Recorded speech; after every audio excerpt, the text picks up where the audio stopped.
introduce the speakers and then also do the moderation. The floor is yours, Jim.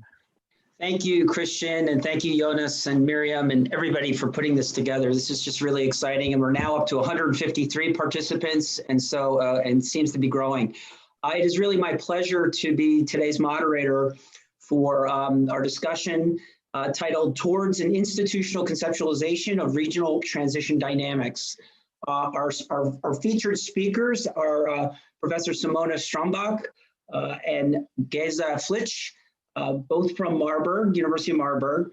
Simona's major research areas are focusing on the spatial shaping and underpinning of institutional dynamics of innovation and knowledge processes, the organizational and spatial fragmentation of innovation in global local value systems, path dependencies, and the interconnected institutional dynamics at different spatial scales. She is also focused on the development of new forms of innovation, such as social and sustainability innovation and sustainability transitions, which we'll probably be hearing a lot about today. Geza is recently received her PhD in economic geography from Marburg, and at present she works as a postdoctoral researcher in the working group of Professor Simona Strombach. Geza is particularly interested in sustainability transitions at the regional level. In her work, she combines approaches from evolutionary economic geography, neo-institutional theory, and sustainable transitions research. And so those two are going to be our featured speakers, and we're really delighted to have our discussant today, Professor Koen Franken from Utrecht. And he is, as you probably well know, his interests are in evolutionary economics, institutional sociology, and complexity theory. And he works a lot on breakthrough innovation and the links to that in economic geography and studies of innovation policy. And without further ado, it is my pleasure to welcome our speakers to begin today's presentation. Thank you all. Yeah, thank you very much, Jim, for this nice introduction. So it's a really pleasure for me that we are invited in this interesting event here. And many thanks to the organizer for taking all the effort to create these virtual spaces for fostering discussions within the community. Yeah, as you raised, to put us into the trading zone that Bernhard Truffer raised in his presentation last week, we are working on institutional dynamics and the multiscalar underpinning of innovation and knowledge processes. So today in our presentation, we would like to discuss with you the methodological approach of what we name a topology. And I will just start to give you some conceptual information to our approach, and Geza Flitsch will give you more insights in our methodological approach. And I would like just to start with some remarks concerning our motivation. In recent years following the spatial turn in sustainability transition research, the multiplicity and the great variety of transition paths became obvious in many case studies. And in this vein, also the institutional perspective gained importance, as studies confirmed substantially the impact of place-based institutional arrangements that shape sustainability transitions and dynamics. And at the same time, also, the role of agency has been highlighted. Studies have shown that actors can be important drivers of institutional change.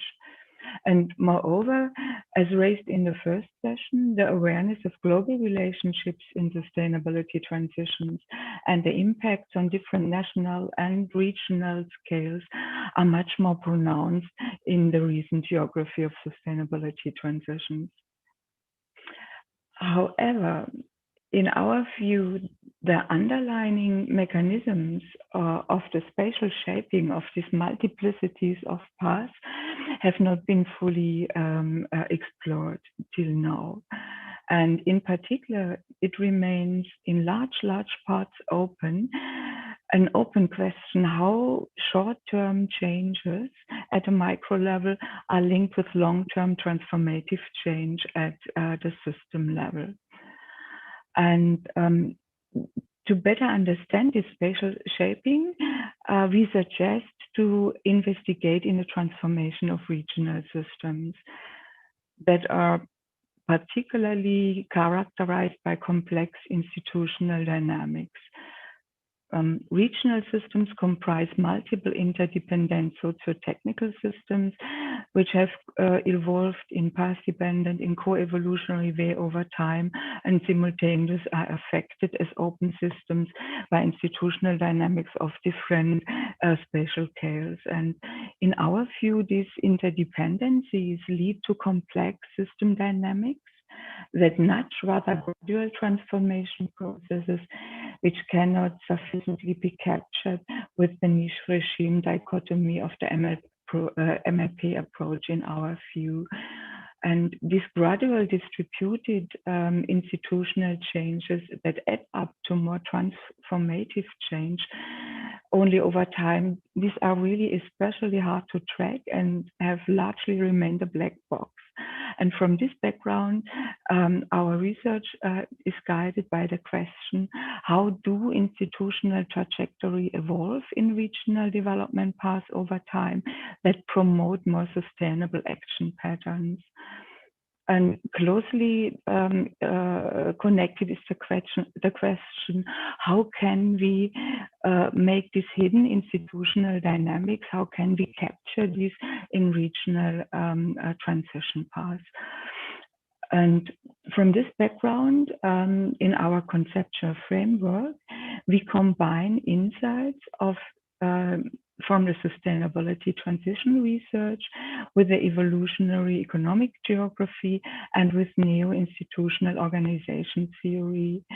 Because in our view, these strands have complementarities that can provide a deeper insight into regional transition paths. When we come to this strand, then both share the socio-technical transition view and economic geography focus much more on regional development paths, but both share the evolutionary perspective and both use the concept of path dependency to explain processes of stability and change at a system level, the socio-technical systems and the regional systems. And interestingly is that the MLP approach, which was focused long-term on disruptive change, in this strand we can see in the new years that they also acknowledge much more gradual forms of institutional change. But what also is a characteristic for the conceptualization of stability and change is that both are seen as separate elements and often as opposites.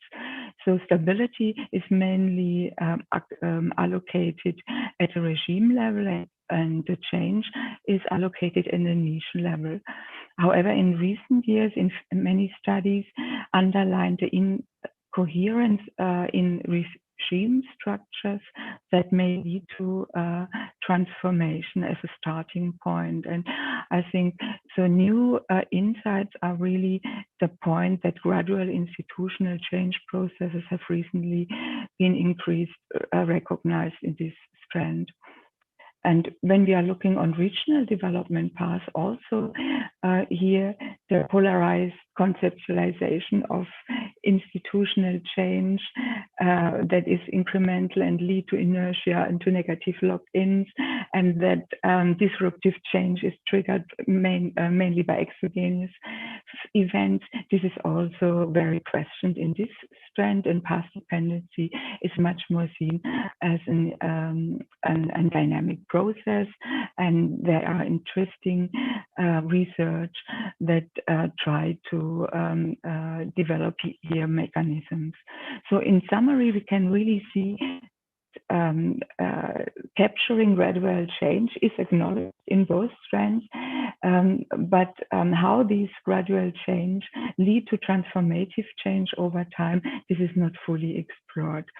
And from this background, we take this microprocess center stage and propose a different conceptualization of change and stability.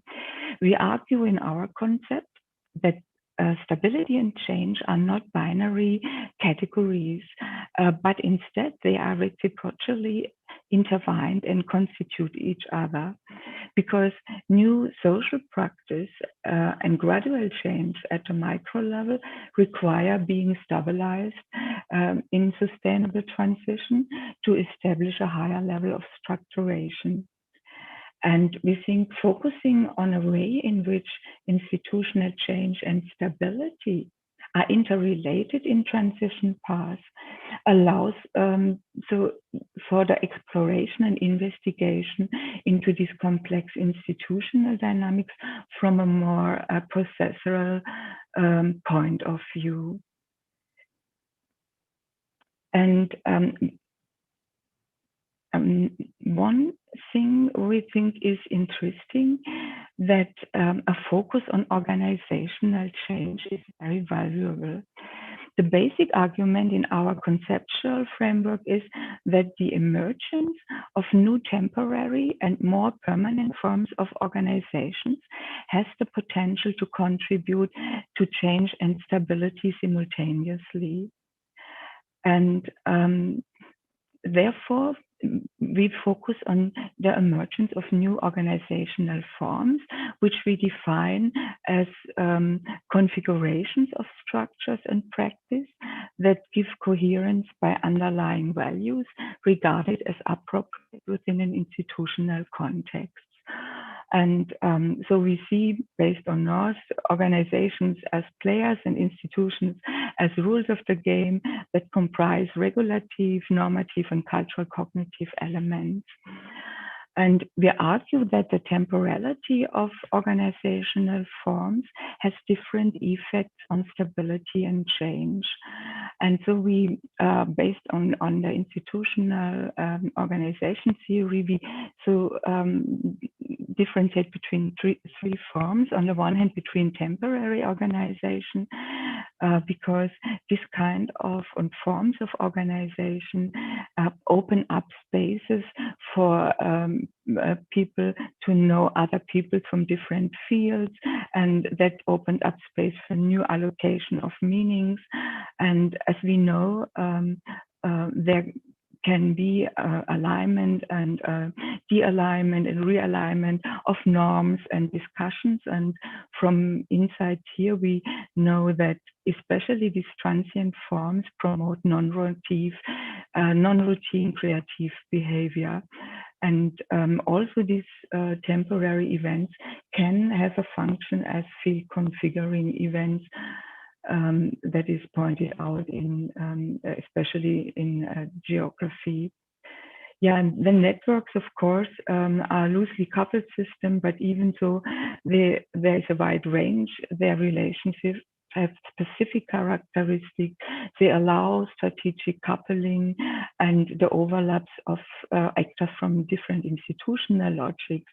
And moreover, this kind of forms can emerge in more permanent, goal-oriented organizational entities that are equipped with resources and that contribute to the stabilization of new practices.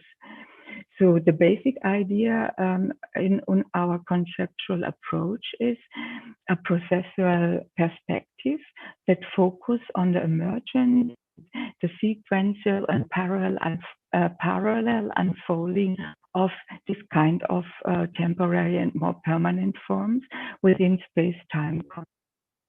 And we think that such a perspective can improve the understanding of institutional dynamics. And then we developed kind of methodological approach inspired a bit by the well-known network topology, but with the difference that it has a more pronounced process analysis. and try a bit to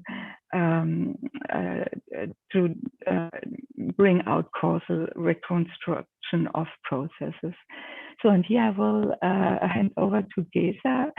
She will give you a bit more insights in our methodological approach. Yes, thank you, Simone. I will now further introduce the approach of what we call transition topology.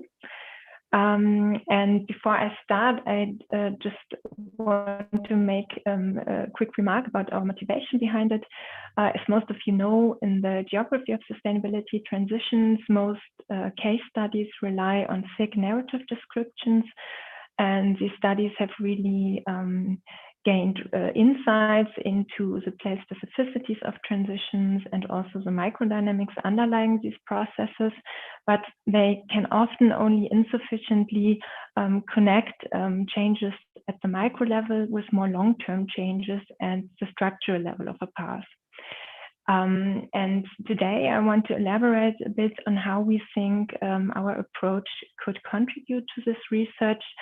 And in particular, I want to show how the topology enables to identify patterns on a more structural level of the path, how it enables to determine connections between organizational and institutional changes over time, and finally, how it also makes visible differences between transition dynamics of regions.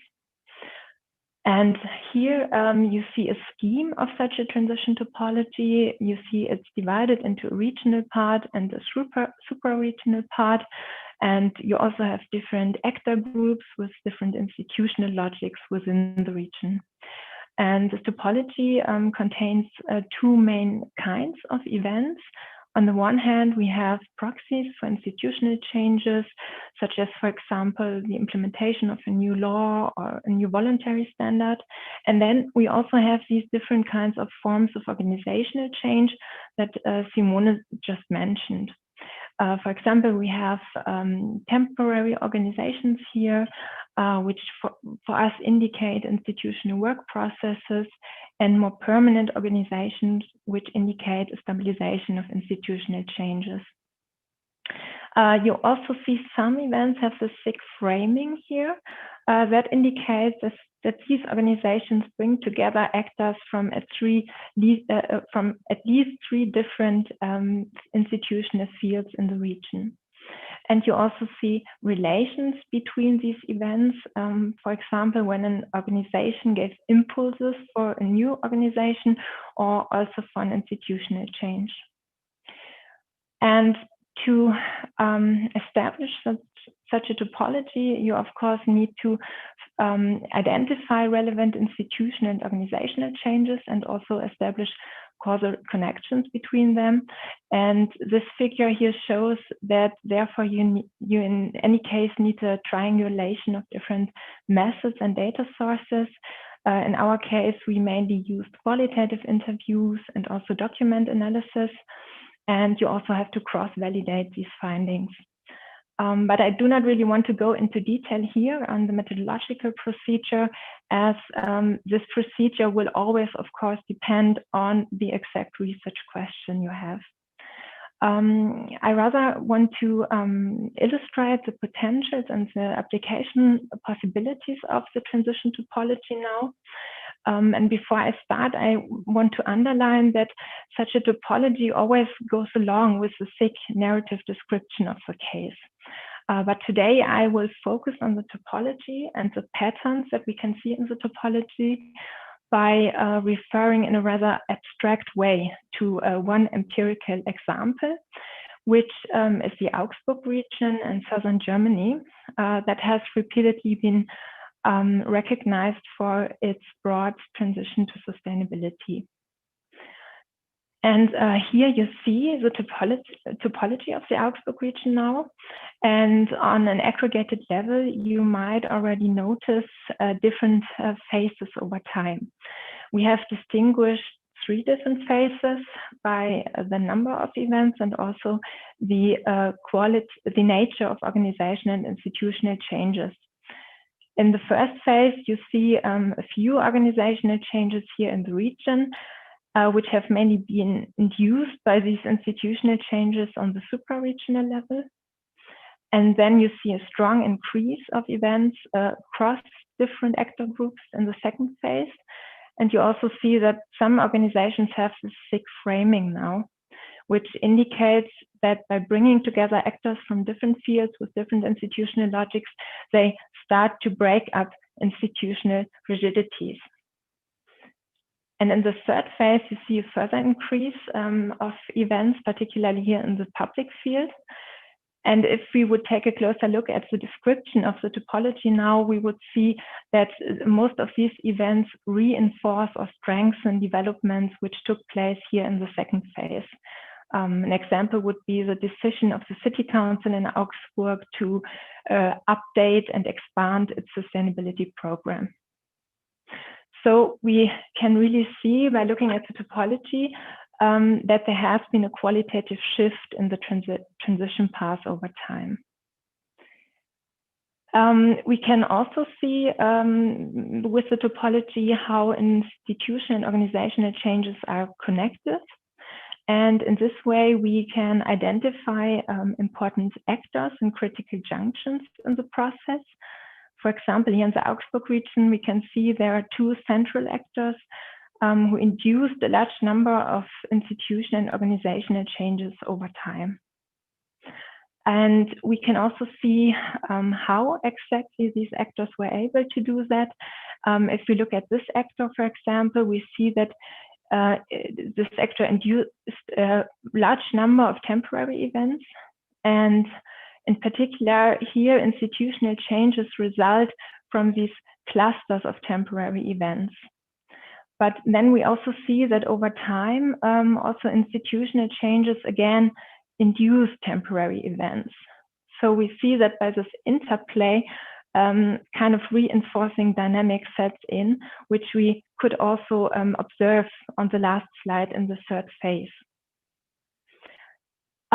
We can also see how these actors gain the capacity to induce these changes in the first place. Here, both actors have started as a loosely coupled network in which new institutional logics were developed. And then they were turned into a more permanent organization with resources and clear structures. And only after that, they were able to induce these changes in the past. Moreover, we can also see here that this actor has become a hybrid actor early on. It is anchored in the public field and also in civil society, and thus it bridges two different institutional logics. And in this way, it was repeatedly able to bring impulses here from civil society into the public field. So we see that by this interplay of different organizational forms, which differ in their temporality, really institutional changes could, or new institutional logics could really diffuse in the region over time. And another important function of the topology is that it allows comparative case studies. And in this case, you see the outcome of a comparative study on the involvement of universities in regional sustainability transitions. And here in both cases, the university did not really take on the role as a change agent, but it had to be transformed itself in the first place. And you can see that here on the left side of the topologies. And without going into detail, we can see here that in the first case, the supraregional level played an important role by giving impulses for institutional changes and organizational changes within the university, while little has happened here in the region. And here in the second case, the mechanisms and dynamics are very different. Here we have actors from the region who give impulses for changes within the university.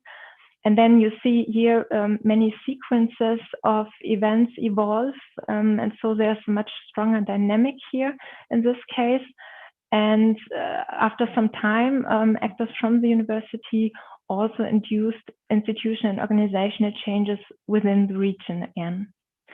So in our research, we could also see that these different patterns of how the university got involved in the process also strongly influences the role these actors play in the regional transition today.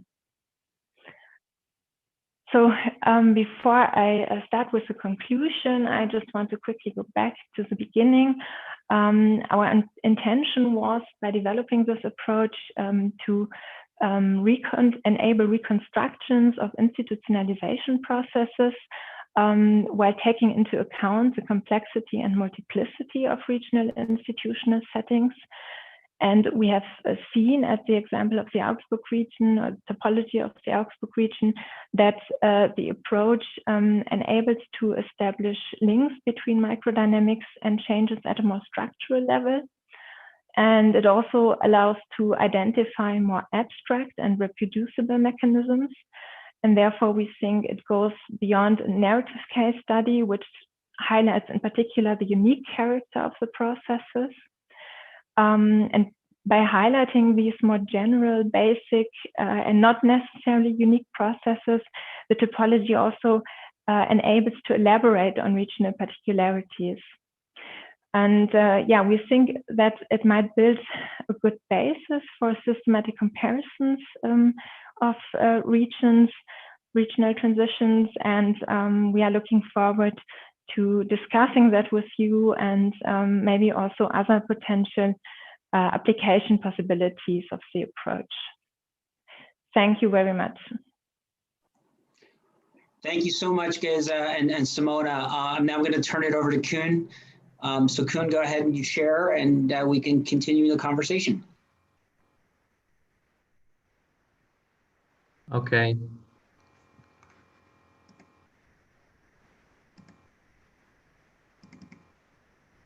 Oh, hello, everyone. Thanks for giving me the opportunity to discuss this interesting presentation and a couple of papers underlying it.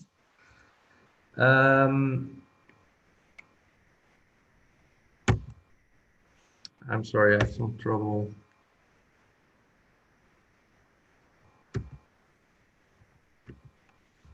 Well, You have to click with the mouse, Koen. Sometimes that works better. Oh, yeah. Next. Yes. Yeah. Thanks, Kristen.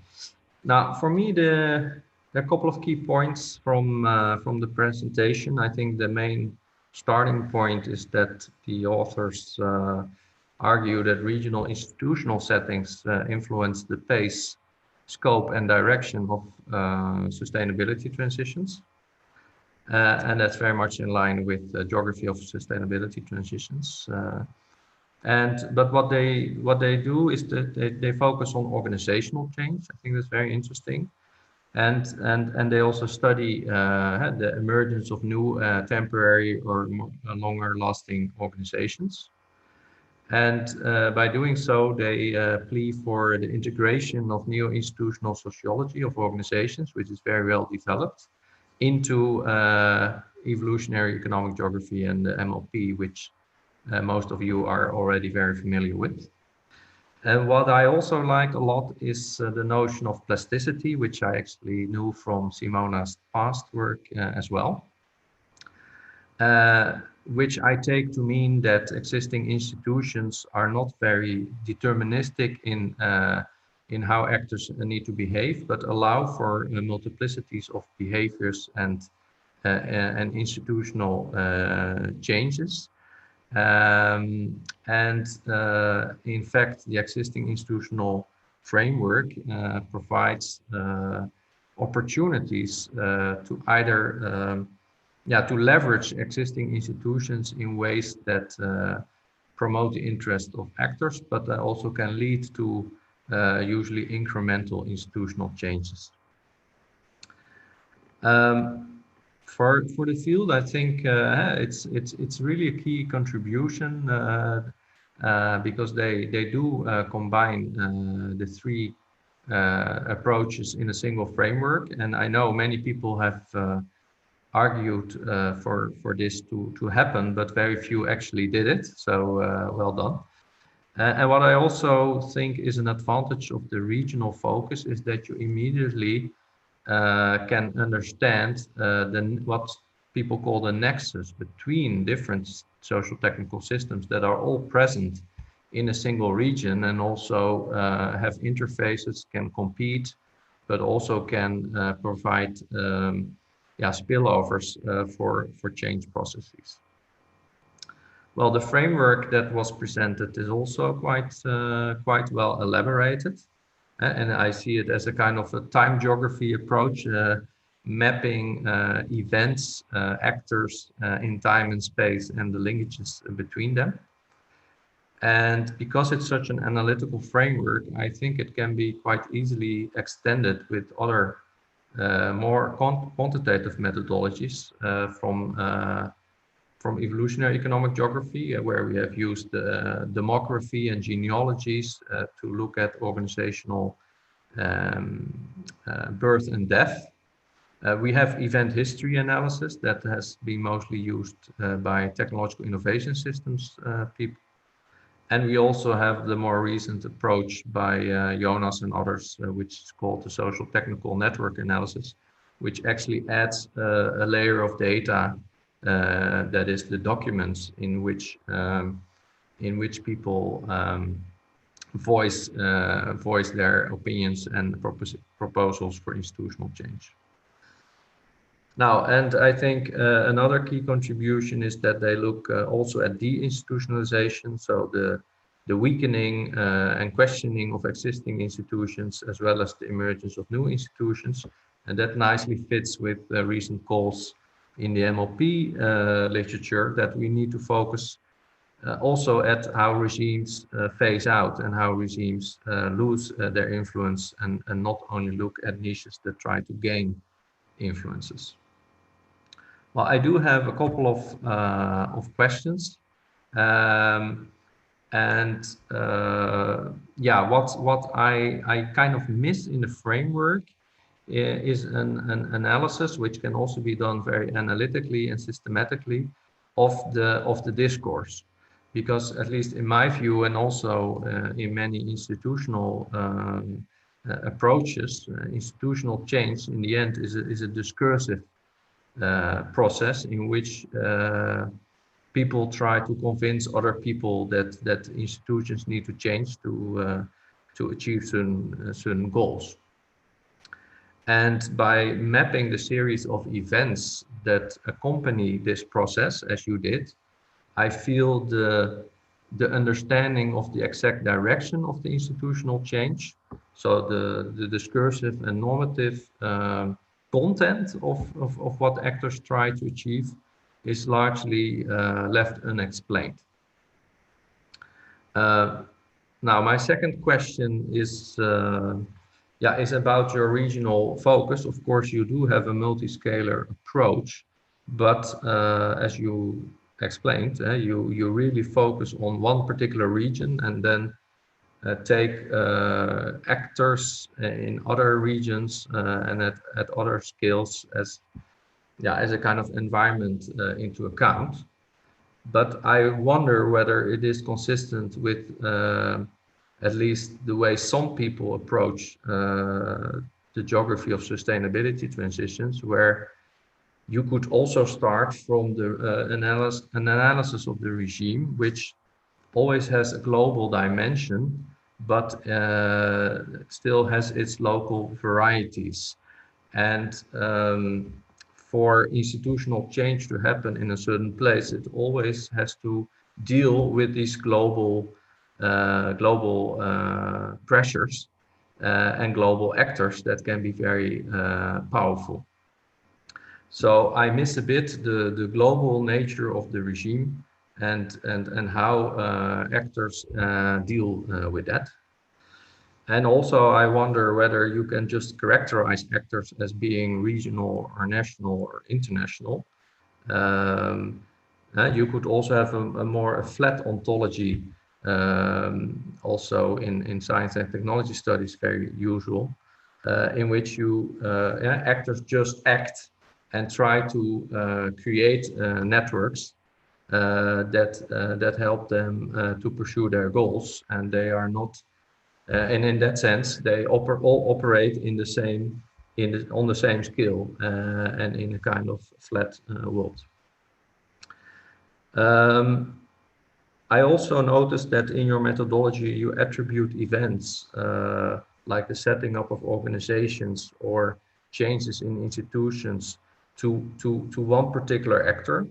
Yeah, and this may be a bit at odds at what I see in innovation studies, where very often there are these multi-stakeholder settings, there are intermediaries connecting different actors and different logics, and these are often the spots where proposals and institutional changes are at least be prepared, and the public sector is not necessarily the one where most of the action is taking place. So I also wonder if you also think your framework can be used in this kind of multi-actor setting. Now, and finally, what I again like a lot is that you really bring in a very serious manner institutional sociology. I think we have a lot to learn from them. But I also wonder, yeah, how you then relate to some of their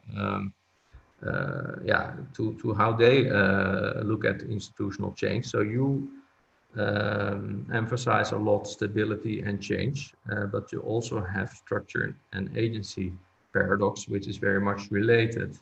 And Batilana, in her work on institutional entrepreneurship, had a quite elaborate framework how to solve the structure agency paradox, which could also solve the stability change paradox. And I also think you may benefit from reading, or maybe you already did, Johanna Meer's work on institutional scaffolding, where she also emphasizes that the mobilization of existing institutions is very often important to change institutions by giving existing institutions new meanings and use them in new configurations. You can actually leverage the power of existing institutions to change behavior of people in a particular way, and by doing so, the content of the institutions also changes to some extent. So I like this notion of scaffolding. Now, and finally, and that's kind of the flip side of my previous point. I think what you do is very consistent with how neo-institutionalists look at processes of institutional change, institutional work, and that they very carefully try to map empirically how such processes unfold. But then my question was also, okay, but what then is still the value added of evolutionary economic geography and MLP? So what can EEG and MLP bring to institutional sociology? Yeah? And do we have some lessons for them to take into account? And I think your work has the potential also to show to the sociologists what they can learn from geography. So thanks again, and let's keep in touch. Great, thank you, Koen. Okay, so we have about 15 minutes. Folks want to put in the Q&A box any questions you have, but while we're waiting for that, I'd love to give Simona and Geza a chance maybe to respond to some of those questions that Koen just proposed or posed. So if you want to jump in here, Simona, and we'll start looking at the Q&A for after that. Yeah, okay, thank you very much, Koen, for this interesting discussion and your thoughts on it. I just can take up one point. It's totally right what you emphasize, that we have not really followed a discourse, and especially in institutional change, discourses play a role because they change meanings, and they, these are they change framings, and these are important for institutional change or for maintaining institutions. But here I think we can really take in different methods. For example, text mining, discourse analysis, quantitative, there is sentiment analysis, and I think such kind of methods can really bring in the point that we also can reconstruct discourses that are connected with this organizational change. So, and what I also think, what you have totally right, is the point that you talk about flat ontologies, and we have a more tall ontology, because so in a process view, we see that the kind of organizational forms have the advantage that they bring together individual actors and collective agents. And so we can also see, as you raised, when we are talking about scales, we also include social scales, individuals, groups, and and entities, because I think this is also an important differentiation. Of course, we are at the beginning, but I think when we can perhaps compare more and enhance more methods, also quantitative methods, because there is a huge repertoire in these years, I think then we can perhaps go more in this weakness as that you have raised in your discussion. Lisa, would you like to take on something? Yes. Maybe just I just wanted to add to your point that it's of course right that it would be really interesting to also look at the how discourses develop in the region, and what has maybe gotten a bit lost today was the narrative. We decided to focus on the very abstract description of the topology, and that's because we also did qualitative research and developed this narrative, and I think there the direction of the institutional changes also got a bit more illustrated or clear. Just to add that, we had to make this decision today. And maybe referring to the second comment or question, I haven't really written it down, so I don't know what it was exactly, but I think what is really interesting is that the approach which was introduced last week, the global regime approach, and I think the regional approach, they both have some kind of black boxes, of course, and these black boxes are different. And I think the approaches could really complement each other. And I think it would also be possible with a topology to analyze, as you said, one socio-technical regime, for example, and maybe see what impulses come in from the global level, and but what influences also come in from the regional level, because I think in economic geography, so many studies show that those regions are particularly successful where we have some dynamic across sectors. And I could really imagine that we find something like this in the transition field too. And I think there hasn't been much attention on this yet. We have analyzed multi-regime dynamics, but not at the regional scale. And the quality of these dynamics might differ at the regional scale. And I think so that would be really interesting to combine both approaches, and maybe also both methodologies. Yeah. Great, thank you both. So we had a question from the audience, and then which was about whether university actors are regional or super regional, and Lars Kunin had a follow-up, a related question to this. So I'll let Lars ask his question. He's on the stage already. So Lars, please. Okay, thanks, Jim. Yeah, well, my question is basically about, on sort of a high level, is this about sustainability transitions in a region or off a region? And that sort of relates to sort of how you look at the sort of institutional change being sort of territorially coherent and embedded, or is the institutional change rather related to, say, institutional fields or domains? And this partly comes out of a reflection and Sam's question about, where do you locate a university? My previous university in Melbourne sort of did not really sort of institutionally sit very well in its sort of region, but was very much operating on a global level. Whereas my current university is very much sort of anchored in the region. So I'd really appreciate some comments on that.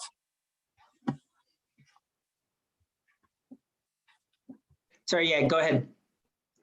Gesa, would you like to start? Or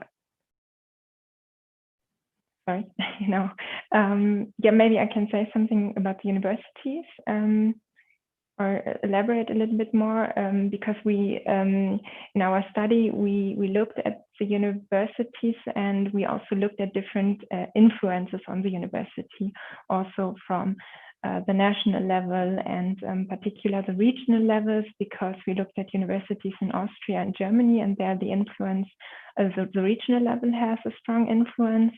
And that's exactly what we saw in the Linz case, that the government of Upper Austria in this case had a really strong influence on the university, and it was the one who brought together the actors from the university with the actors in the region, interestingly. And then the super-regional level also defined the goals of these interactions, kind of. And in Augsburg, that was completely different.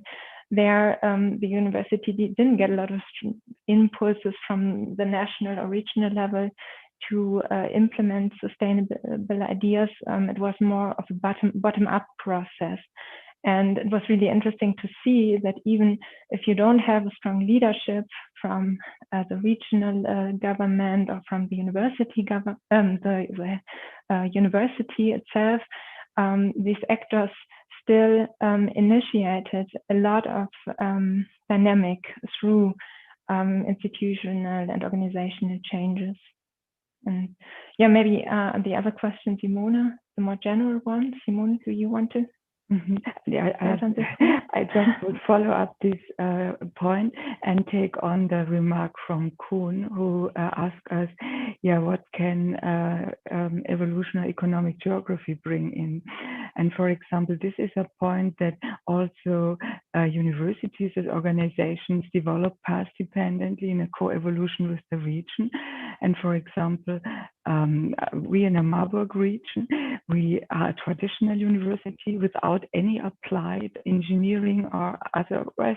So it's really hard for this kind of organization really to take on the third mission in the region. Even in the region is no huge and so that means that this path dependency of universities as organizations also influence or have a certain influence on their roles. And I think here, so this view how place-based structures affect these dynamics is, in my view, a point that evolutionary economic geography contribute a lot to. Great. Okay, so I'm just gonna. There's a few questions on the Q&A, and I just want to call them out because we only have about 5 more minutes. So Suzanne Wyman asks, can your approach also help draw conclusions on how regional transition can be promoted by different actors at different scales? That's one question. Wolfgang Heider asks, when you speak about transition topologies, have you developed any subsequent typologies that allow you to synthesize the rather complex topologies in order to flag potentials for interventions and steering from a policy perspective? And third, from Diana Velasco, can the institutional conceptualization of regional transition dynamics analysis provide a normative directionality to pathways plasticity, or is its purpose to understand ex post regional transitions? So that's a lot. So I'll leave it to you to take those 3 on as we proceed.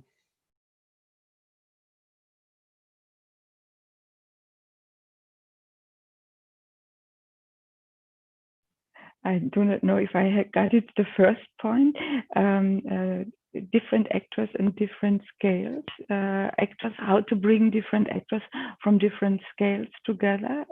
Was this the first? Yeah, that was the first question. That's from, and I don't know if we have time, Suzanne. If you want to put Suzanne on stage, Jonas, I don't know if she can clarify that question.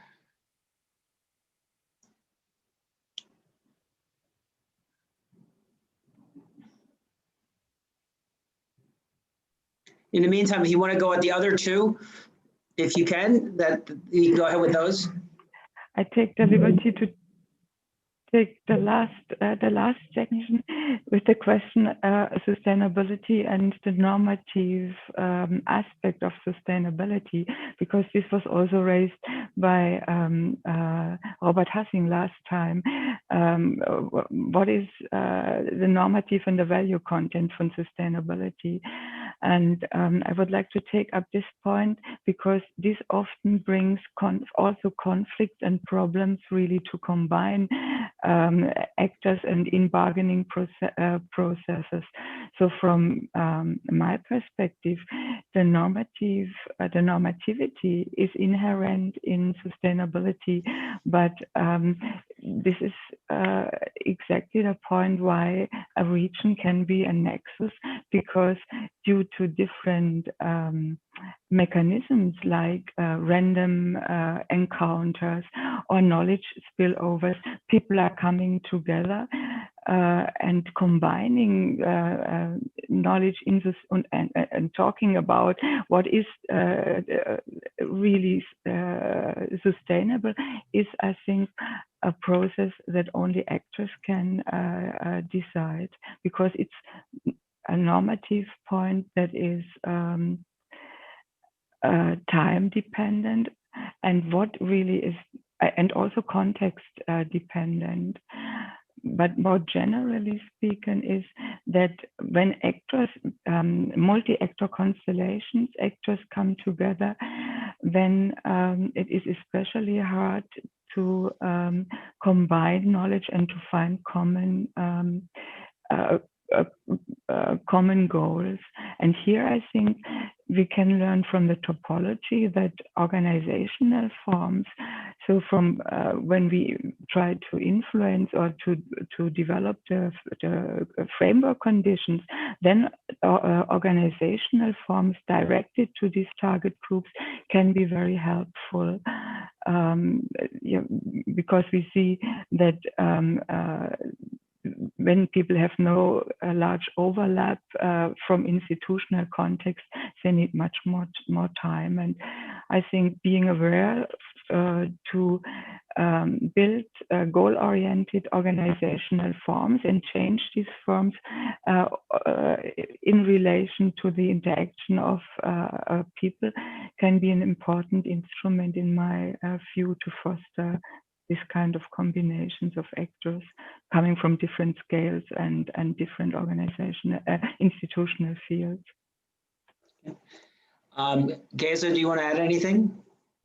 Yeah, maybe I just wanted to add that to the second question about the typology and the topology, that I think that the topology would build a good basis for developing a typology, and also an empirically based typology, because you can really compare the sequences you see in the topology, or the different phases and patterns. So I think that would be something we could do, maybe hopefully can do with the approach in the future. Great. Well, we're just at time here, and there are other questions, and I think you'll be able to see those afterwards, because there's some of them are really interesting and significant, I would say. But we want to make sure we keep the time. Simona and Geza, thank you so very much for a really interesting simulating presentation, and Kuhn for excellent discussing work. And Christian, do you want to talk about what's on next week? Yes, thanks a lot to everybody for your great contribution. So next week we will have a webinar at the same time, Wednesday from 3 to 4 CET, which will be about the geographies of green industrial path development. Michaela Trippel will present, and our discussant will be Marcus Steen. So please, this is going to be really interesting too. So please sign up for that too. Just visit our website and basically click on the links. I think we will also share the links for the next session via email and social media. So thanks again to everybody. Again, apologies for the people whose question could not be asked, but we'll make sure to pass them on to our presenters afterwards. And you can also get in touch with them directly, of course, as always, and also with us organizers at any time. So thanks again. And yeah, see you next week, hopefully. Hey, thanks, Christian. See you all. Bye-bye.